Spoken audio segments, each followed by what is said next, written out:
Nining tungura mga kapuso atong sayran dito sa Barangay Luz, diindaghan ang mga namaligya og mga buwak nga pang Valentine's Day. Busy na basab-usab kaha ang kadalanan.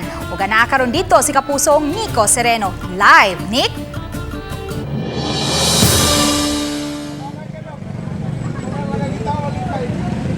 Happy Valentine's Day kaninyo diha, may ses og lananukad kita karon dinhi sa Archbishop Reyes sa Barangay Luz kun din ubay-ubay gyud ang mga flower shops ug mga nagtanyag og lain-lain nga mga floral arrangements nga mga negosyo dinhi.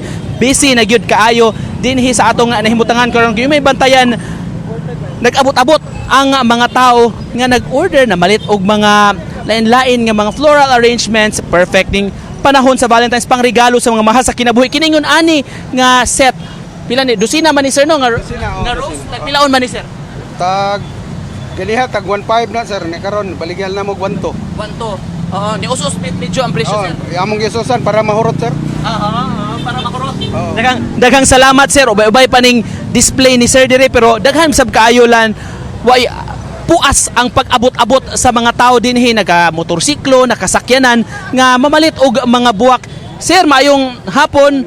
O tagpilaon man ingon ani pagpatan-awa mi sir unsa man ni sir kuan sunflower siya tanan sir nya. Sunflower tulo ka sunflower. 1.5 ni siya. Sa kay 500 man.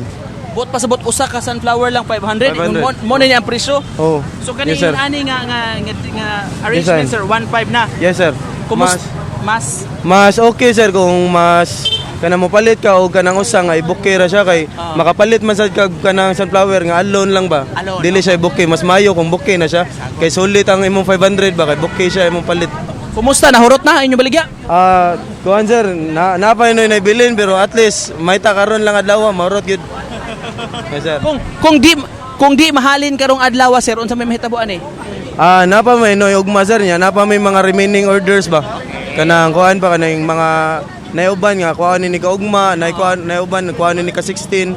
Ana, nga gipanglista ra sa nanamo. So kung kinsa tong mga unsa tong mga buwak nga naibilin lang, maro gyud amang mahatag. Bubarato na ka sir? Liwas na sa Valentine? Kuan sir, dili sa ko ka-sure sir pero kung makumpra mo ibalik sir, kung moingon gyud sila mas barato na sila nga to, mo barato sad mi. Pero sa karon kay mahal pa mo gud among kumpra. Tinuod tungod kay mahal pa pod ang kumpra. Daghan kay salamat kayo nimo sir ha og ayo mo sa inyong pagpaninda diri atong nabantayan diri atong obserbasyon nato tungod kay kini magyud nga stretch sa dan dili gyud ni pahunungan apan mutugot man pod ang mga taga CCTO nga muhunong kadali ang masakyanan apan pila ra gyud ka minutos kailan na lang paabantihon so pinaspasay ang transaction diri sa mga tao bayad diretso dunay mga personnel nga muhatag diretso sa floral arrangement, diretso bayad para makalakaw diretso ang mga sakyanan, mga four-wheel vehicles o mga motorsiklo. Kumusta usab nato di ay ang dagan sa trapiko dinhi sa Archbishop Reyes. Sir, mayong hapon sa ingan kay Sir Julius sa CCTO. Yes. Kumusta sir ang traffic situation karon? So far sir karon mga oras sa tinguli na flowing raman importante flowing na gyud wala na stag.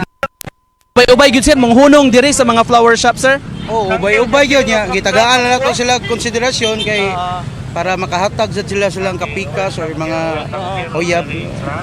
Ikaw nakapalit na kag buwak sir? Nakapalit na pero giapilan ako bugas, mantika o itlog. Practical gyud ini. Syempre malaya ang buwak nya may itong sudan di mo makabusog to. Daghang salamat sir. Happy Valentine's kanimo. Sa mga buot pang muhabol, padayon pa ang pagpamaligya diri. Pwede lang muhunong kadali. Muhapit lang diri o di ba ka nag-order na silang daan kay daghan naman sa hinuon ang mo offer diretso, mutanyag diretso para sa mga nagsubay lang mo kadalanan dili na gyud direkta nga muhunong o mo parking pa sa mga mamalitay. Mo kanang latest gikan dinhi sa Barrio Luz. Happy Valentine's kaninyo. Lances og may balik sa studio. Happy Valentine's, Nick, ug daghang salamat, Nico Sereno.